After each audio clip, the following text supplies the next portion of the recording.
Hello from xkhabar.com. We will be removing the RAMs and hard disk of a Toshiba laptop. This is it. Turn it back. We're gonna remove the battery first, and we will unscrew the RAMs right from here.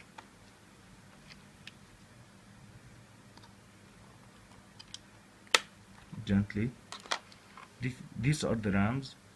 If you want to unplug it, just do this. The RAM would go up and you can remove it. To put it back, make sure the both sides are fit, and you will hear a click on both sides like this. Now we'll go to the hard disk. I'm gonna unscrew it like this.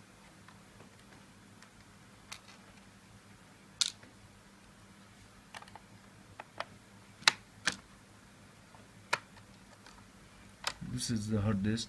You can just unplug it right from here and replace it if you want. Thank you for watching. Please subscribe if you like this video.